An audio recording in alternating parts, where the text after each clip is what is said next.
மதுரை மாவட்டத்தில் 80.52% வாக்குகள் பதிவாகியுள்ள நிலையில் மின்னணு வாக்குப்பதிவு இயந்திரங்கள் 5 இடங்களில் பலத்த பாதுகாப்புடன் வைக்கப்பட்டுள்ளன. மதுரை மாவட்ட தேர்தல் அலுவலரும் ஆட்சியருமான பிரவீன்குமார் இதனை பார்வையிட்டு ஆய்வு செய்தார். கூடுதல் விவரங்களை செய்தியாளர் கார்த்தி வழங்க கேட்கலாம்.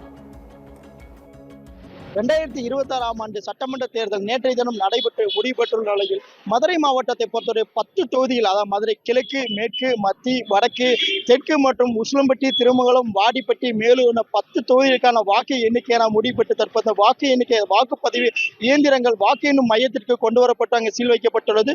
குறிப்பாக சொல்ல வேண்டும் என்றால் ஒவ்வொரு வாக்கு பதிவின் போதும் கிட்ட கூட மதுரை மாவட்டத்தை பொறுத்தவரை 3 இடங்களில் தான் வாக்கு எண்ணிக்கை மையம் அமைக்கப்படும். ஆனால் இந்த முறை கிட்டத்தட்ட 5 மையங்களில் அமைக்கப்பட்டுள்ளது.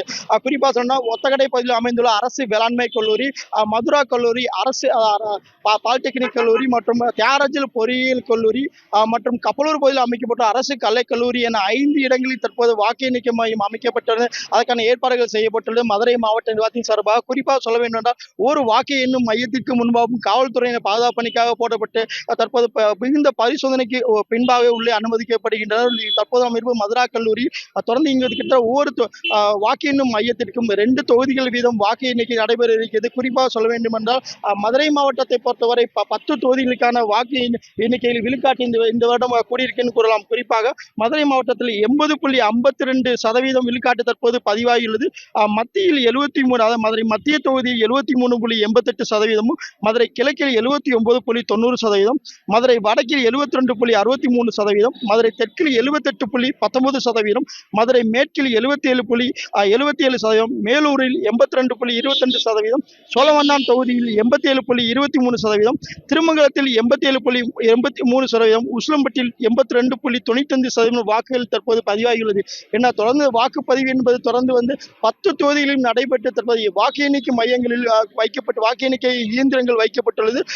குறிப்பாக சொல்ல வேண்டும் 5 வாக்கு எண்ணிக்கை மையங்களில் ஒரு மையத்திற்கு 2 தொகுதிகள் வீதம், அதாவது மதுரை கிழக்கு, மேற்கு ஆகிய தொகுதிகளுக்கான வாக்கு எண்ணும் மையம் அரசு வேளாண்மை கல்லூரியிலும், உசிலம்பட்டி, சோழவந்தான் வாக்கு எண்ணும் மையங்கள் அண்ணா பல்கலைக்கழகம், மதுரை வடக்கு, தெற்கு ஆகிய தொகுதிகளுக்கான வாக்கு எண்ணிக்கை மையம் தியாகராஜர் பொறியியல் கல்லூரி, மதுரை மத்தி, மதுரை மேற்கு ஆகிய தொகுதிகளுக்கான வாக்கு எண்ணும் மையம் மதுரா கல்லூரி மற்றும் திருப்பரங்குன்றம், திருமங்கலம் ஆகிய 2 தொகுதிகளுக்கான வாக்கு எண்ணிக்கை மையம் அரசு, கப்பலூர் பகுதியில் அமைந்துள்ள அரசு கலை கல்லூரியிலும் அமைக்கப்பட்டுள்ளது.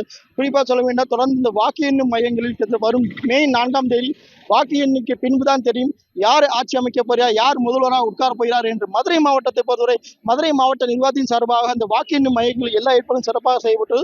தொடர்ந்து மே 4ஆம் தேதி வாக்கு எண்ணும் பணியாக நடைபெற இருக்கிறது. அதற்கு பின்தான் வாக்கு எண்ணிக்கை நிலவரம் என்ன என்பது